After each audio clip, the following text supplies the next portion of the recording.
Good morning, young Democrats. I'm so glad to be able to join DASO at your Federal Congress as you make important decisions about this precious organization, which is so close to my heart. In many ways, the story of my own involvement in politics and government is a DASO story. DASO taught me the rough and tumble of politics, public speaking, rigorous and vigorous debating, the hard work of retail politics, of talking to people and winning their vote, and how to get back up after a defeat. Let me tell you that I lost my first election in DASO to a candidate who was literally dressed like a clown and whose only manifesto pledge was more staplers for students. I also made lifelong political friends like Sean Moffat, who were right by my side at the beginning of DASO and who is still a champion of our cause, even helping organize this DASO Congress today.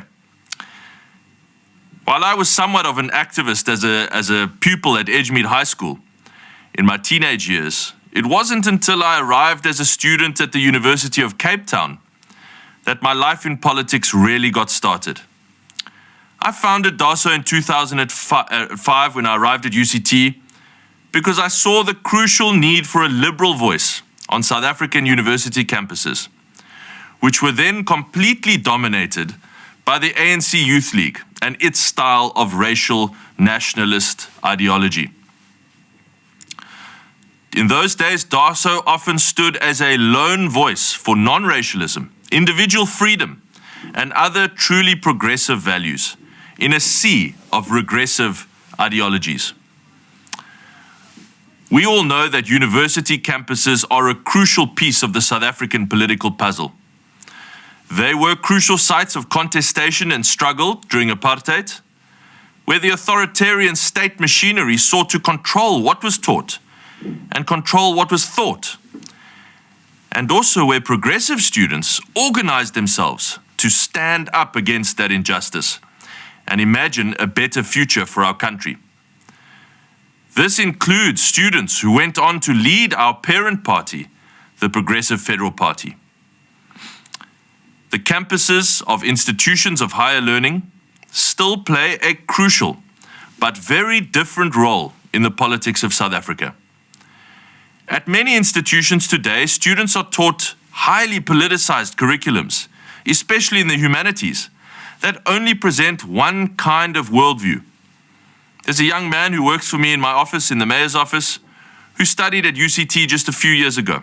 He tells the story of how he was called a racist and a colonialist and every other name in a lecture and told to go back to Europe, all while the lecturer smiled and nodded and approved, just because he said he believed that the Constitution was actually a non-racial document that calls for the equal treatment of people from different and every background. Now, if we can no longer stand up for and call for non-racialism at some of our universities without being shamed and silenced, it means that radical racial nationalist ideologies have become unchallengeable. The result of this is that many apparently educated South Africans have only really ever considered one kind of opinion on an issue and assume that that opinion must be true. This lack of intellectual diversity on our campuses, this lack of a real contestation of ideas, a battle of ideas for the future, is a real emergency for South Africa. We as a society can never work towards better ways of doing things if we are unable to properly engage in debates in which a broad diversity of opinions is taken into account. DASO, therefore, has a crucial mission in our national politics. This is important. DASO can and must be the voice for our liberal values of freedom, fairness, opportunity, and diversity. DASO members can and must fight for these ideals in lecture halls, on plazas, in SRCs, and in meetings with university management. If a lack of intellectual diversity was a problem when I was at UCT in the mid-2000s, it is now even worse. While there were some valid concerns expressed by students in the protest movements we saw in 2015 and 16, these movements quickly and very predictably turned authoritarian and even totalitarian, shutting down free debate rather than encouraging it. And so we are now left with university campuses all over the country at which academics and students are either too scared or literally unable to express their views. This bodes very badly for the future of our national political discourse in South Africa and for the country. We have lots of problems in South Africa, and we need to hear as many ideas as we can about how to fix them, so we can choose the best solutions. So while I really do believe that it is even more difficult now to be a DASO activist than it was when I started DASO in 2005, I also deeply believe that DASO's mission is more crucial now than it has ever been.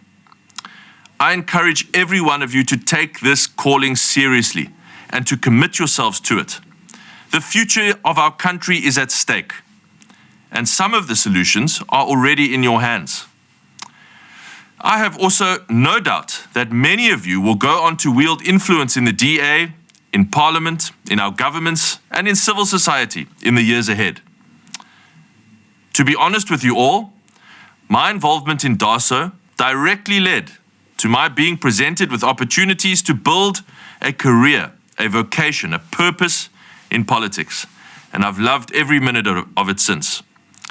It not only allowed me to develop my skills and feel like I was making a positive difference in the world through making a change on campus, but it also gave me access to incredible networks and opportunities which would have been unavailable to someone from my background whose parents weren't wealthy or connected. I encourage all of you to make the most of the opportunity you have as DASO members and leaders to build your skills, your networks, and capacity for dedicated hard work and service through your on-campus activism. The DA desperately needs a pipeline of talented young politicians, researchers, policymakers, and thinkers who can lead in the marketplace of ideas. DASO will be the body that supplies this talent if you run it in a way that ensures it remains fit for that purpose. So in my view, DASO needs to be heavily focused going forward, not just on winning SRC elections, important as that is. Of course, we all love winning those.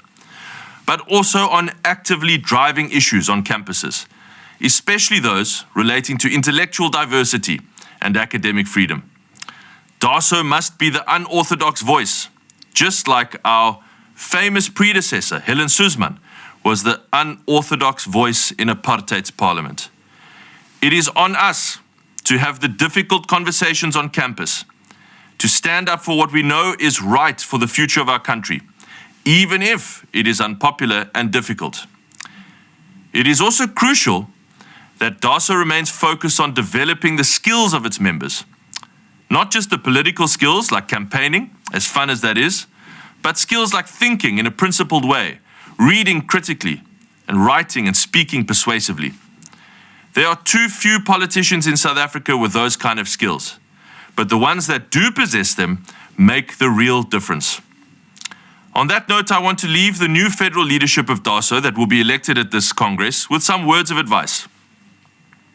Firstly, recognize how important DASO is and what a crucial role it can and must play in South Africa's future.